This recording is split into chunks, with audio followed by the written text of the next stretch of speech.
आत्ताची या घडीची सर्वात मोठी बातमी आपण पाहणार आहोत। चंद्रशेखर बावनकुळे आणि गिरीश महाजन हे दरे गावाला जाणार।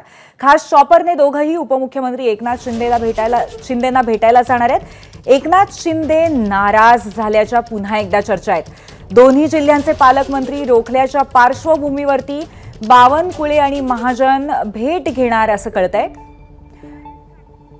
आपल्यासोबत आहेत गणेश ठाकूर आपले प्रतिनिधी, त्यांच्याकडनं आपण अधिक अपडेट घेऊया।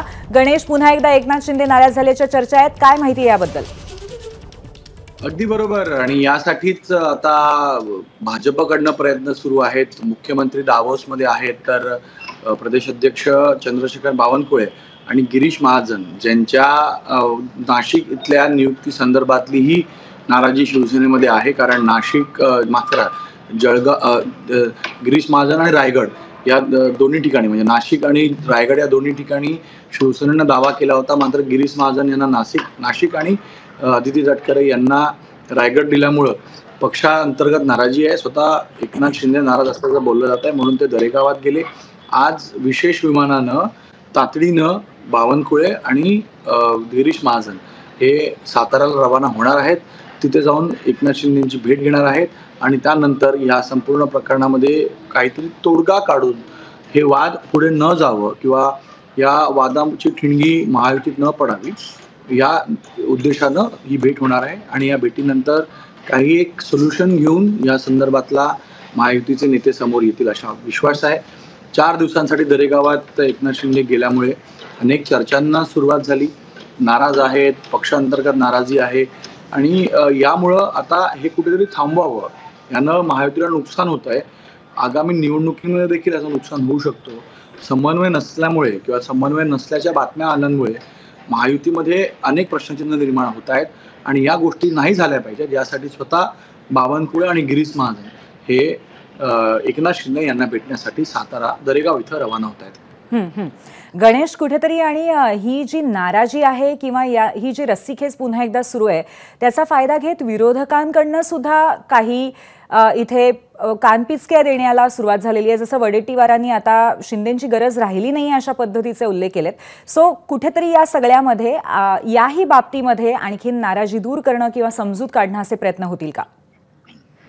निश्चितपणे बघा, हे सगळे मोठे नेते आहेत, यांची नाराजी म्हणजे पक्षाच्या पॉलिसी आणि पक्षासाठीची नाराजी असते। पण या गोष्टी कोणत्याही अलायन्समध्ये होत राहतात, कारण हे पक्षाचे प्रमुख असल्यामुळे यांच्यावर त्यांच्या पक्षाच्या नेत्यांचे, मंत्र्यांचे, कार्यकर्त्यांचा दबाव असतो। समजा त्यांनी काही दावा केला किंवा त्यांना काही गोष्टी हव्या असतील, अलायन्समध्ये इतर पार्टनरांशी बोलून त्याबद्दल चर्चा होते, पण जर त्या नाही मिळाल्या तर पक्षामध्ये आपल्या खालच्या नेत्यांना, कार्यकर्त्यांना समजवणं कठीण जातं। यामुळे एकनाथ शिंदेंना एक फर्म स्टँड घ्यावं लागतं। पक्ष चालवण्यासाठी तुम्ही तुमच्या पक्षासाठी जास्तीत जास्त जागा, जास्तीत जास्त पदं घ्यावी लागतात आणि जर ते सोडले तर पक्षांतर्गतही तुमच्या नेतृत्वावरती प्रश्नचिन्ह निर्माण होतात। म्हणून ज्या वेळेला एकनाथ शिंदे यांनी दावा केला त्यानंतर हे पालकमंत्रीपद न मिळणं, कारण याच्या आधीच्या टर्ममध्ये देखील रायगड खास करून या पालकमंत्री पदावरून अनेक वाद झाले होते।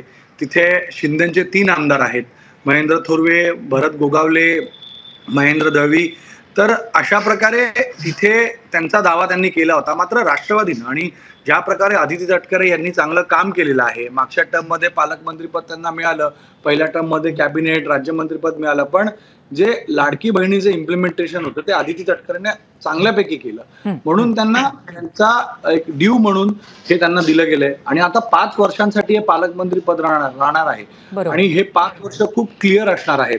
कोणताही वाद नसेल, त्यांना जे कामं करायचे ते करू शकतात, कुठेही काही अडचणी येणार नाहीत, कारण क्लिअर मेजॉरिटी आहे। म्हणून प्रत्येक मंत्र्यांना आणि प्रत्येक पक्षाला असं वाटतं की पालकमंत्री पद मिळालं तर त्या रिजनचं भलं करू शकतात, त्या शहराचं, जिल्ह्यांचं भलं करू शकतात ते, आणि 5 वर्षांचा असा हा गोल्डन पिरियड कोणालाही मिळणार नाही आणि म्हणून ही नाराजी आहे। समजा 1-2 वर्ष असतं तर मला वाटतं कुठेतरी कॉम्प्रोमाइज केला असता, पण राष्ट्रवादीकडूनही याबद्दलचा दावा केला गेलाय, कारण अदिती तटकरेंना जर 5 वर्ष मिळाली तर तो एक गोल्डन पिरियड असेल। तसंच भरत गोगावलेंना वाटतं, म्हणून आंदोलनं केली गेली, नाराजी व्यक्त केली गेली। गिरीश महाजन नाशिकमध्ये आहेत, तिथेही त्यांना वाटतं की 5 वर्षांचा हा पालकमंत्रीपद आपण सोडायचा कसा, म्हणून हे 5 वर्षांचा पिरियड पाहूनच या सगळ्या गोष्टी होत आहेत आणि म्हणून ही नाराजी आहे आणि म्हणून त्यांना त्यांची मनभरणी करण्यासाठी स्वतः बावनकुळे जात आहेत अशी माहिती आहे. गणेश, धन्यवाद सध्या आपण दिलेल्या माहितीबद्दल. आपण या सगळ्या बाबतीमध्ये आणखीन अपडेट्स वारंवार घेतच राहू. तर सध्या सगळ्यात मोठी बातमी या क्षणाची अशी आहे की दरेगावामध्ये चंद्रशेखर बावनकुळे आणि गिरीश महाजन चॉपरने उपमुख्यमंत्री एकनाथ शिंदे यांना भेटायला जातील. एबीपी माझा, उघडा डोळे बघा नीट.